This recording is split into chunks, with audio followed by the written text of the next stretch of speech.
Tommy Vercetti. Shit. I poked my head out of the gutter for 1 freaking second and fate shovels shit in my face. Go get some sleep. What are you gonna do? I'll drop by your office tomorrow and we can start sorting this mess out.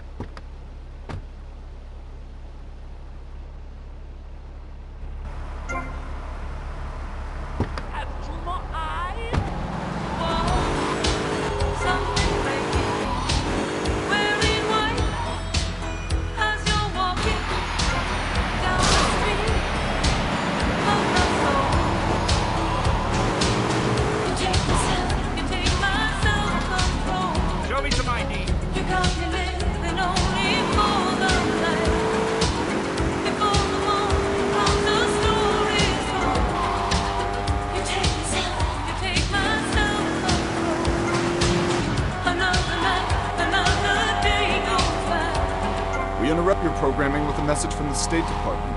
All bridges and some roads in the Vice City metropolitan area have been closed because of a severe weather warning. Meteorologists are tracking Hurricane Hermione, which has devastated 5 Caribbean islands and is heading for Vice City. More updates soon.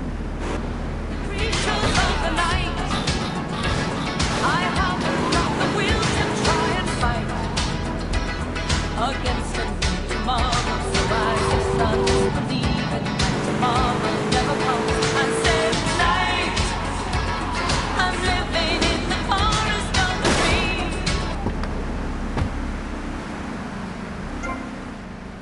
Jeez, my tits, you asshole!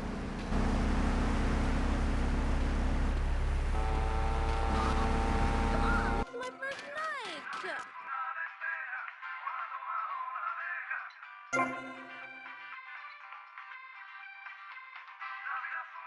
Move along, people!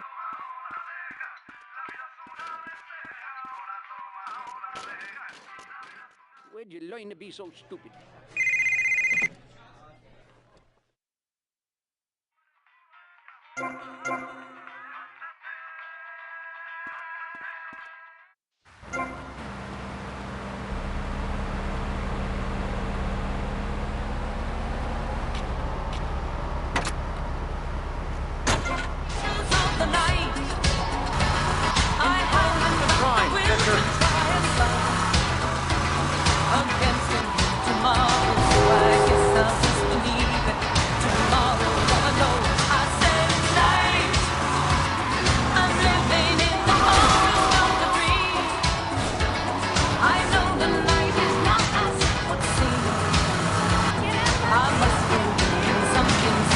Make myself believe it.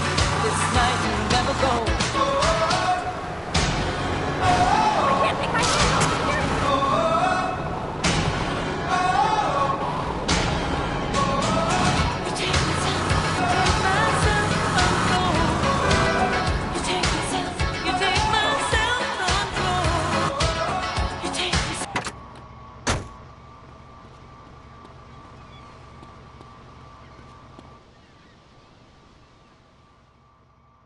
Go get some sleep, he says.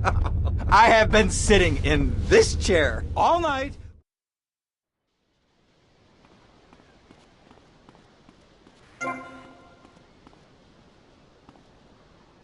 Economic performance and lazy people.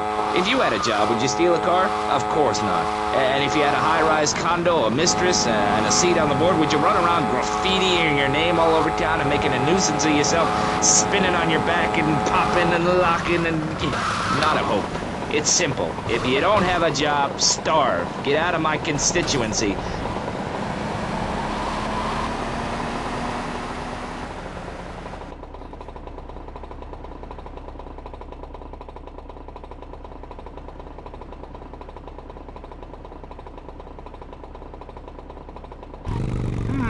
Nice bike.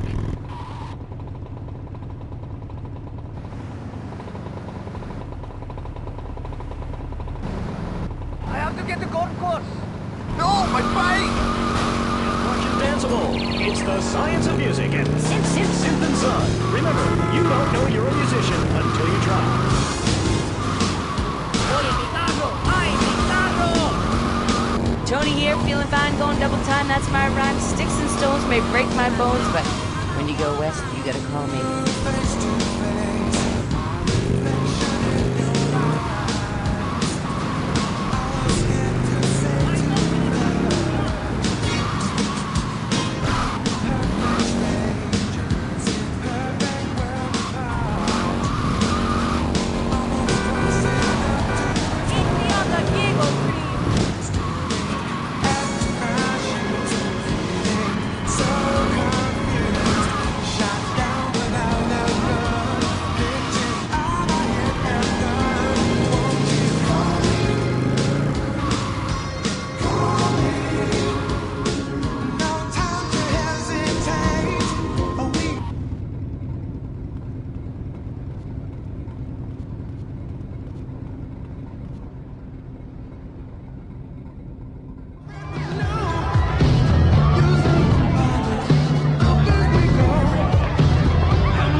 Buenas noches. I understand you are here on the behalf of Mr. Rosenberg. I hope any recent...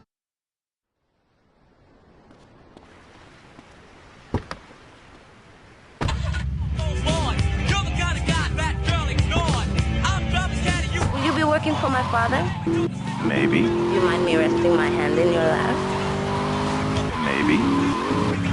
It's so difficult having a rich and powerful father. Vamos.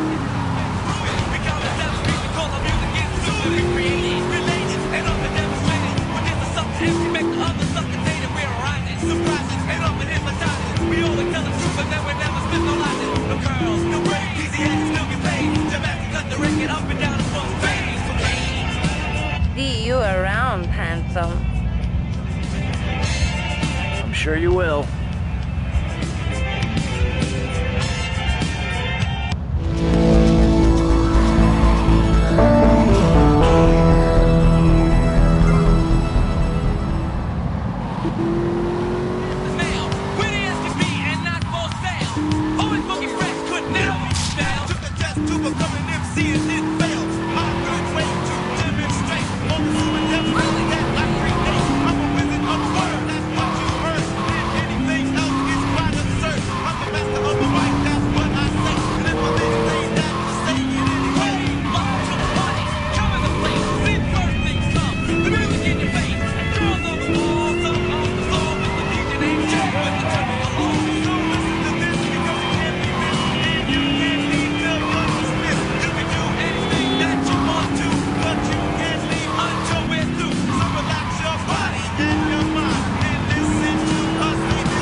Now more than that.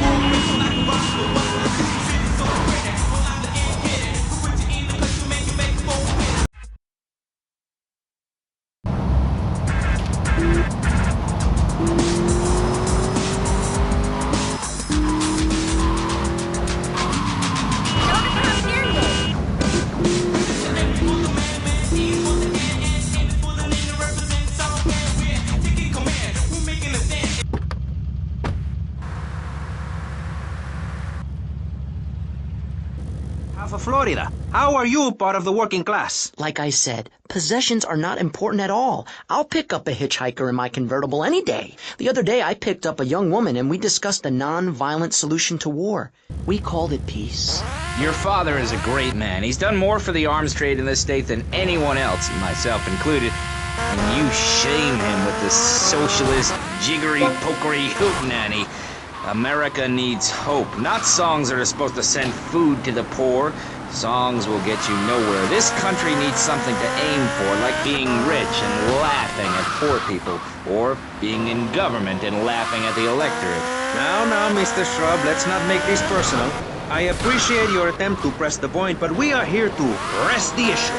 My city is in trouble, and I think we're not really providing any serious solutions. So far, we've got secessionists rearing its ugly head for the first time in a century and a half. We've got ignore it, and we've got give everyone a flower. You're all a little unrealistic, yes? Come on now. I could just have one, my friend. Maurice. Not to say over-opinionated and moronic, Mr. Crayshaw, how do we stop people running amok in the city with machine guns and heavy artillery? You've got to give a man.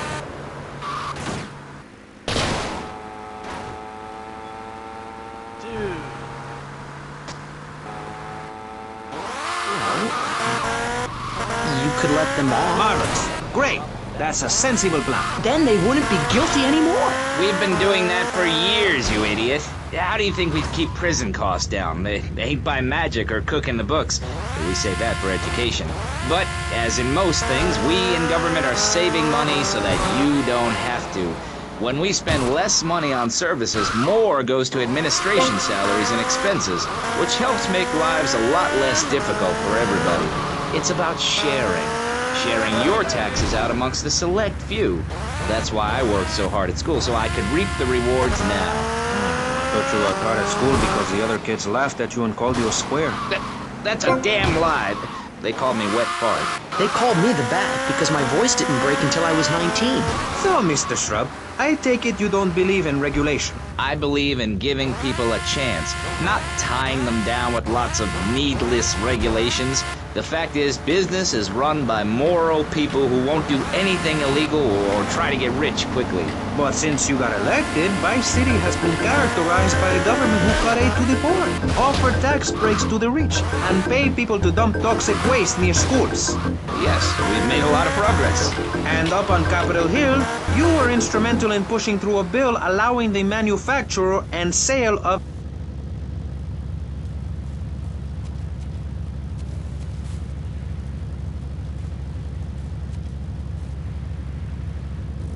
example by big business. How are they supposed to respect each other, to act safely in society? And how are they policed by a demoralized and underfunded police force? Well, I'm afraid that's apparently quite a difficult question, but my solution is easy. I'm going to talk for a long time about a subject not in any way related, and pretty soon people will forget all about it.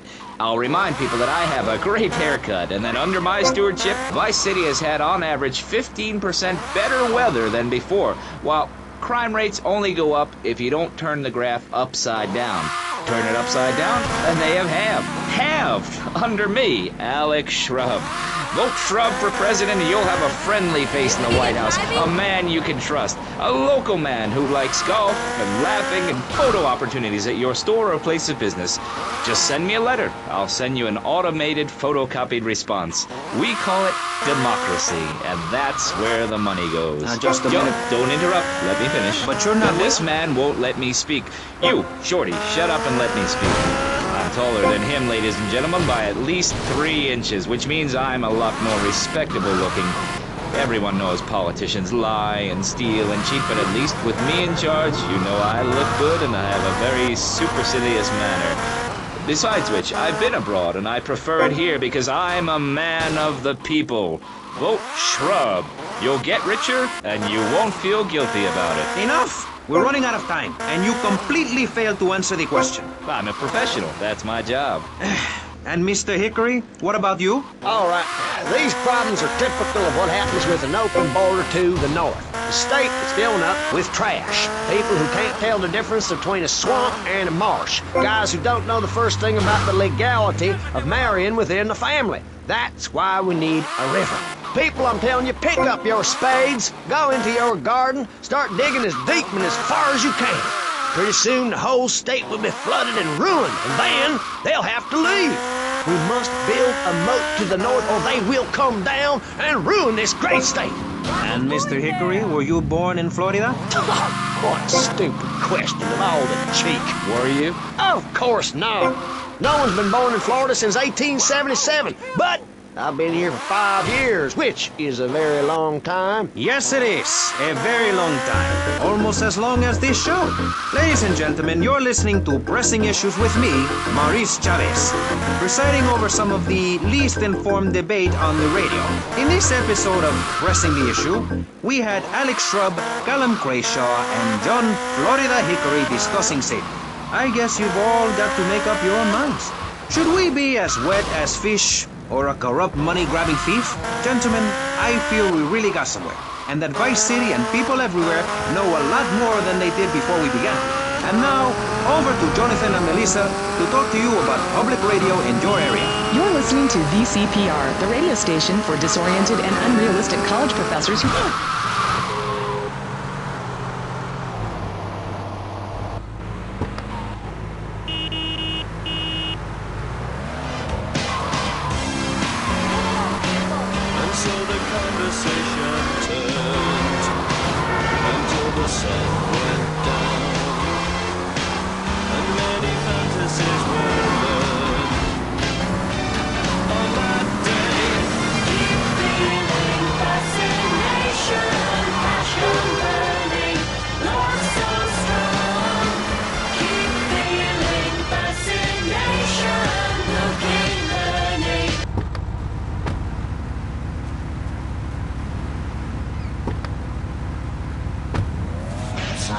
Fascination.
just going to take a break and listen to a few commercials.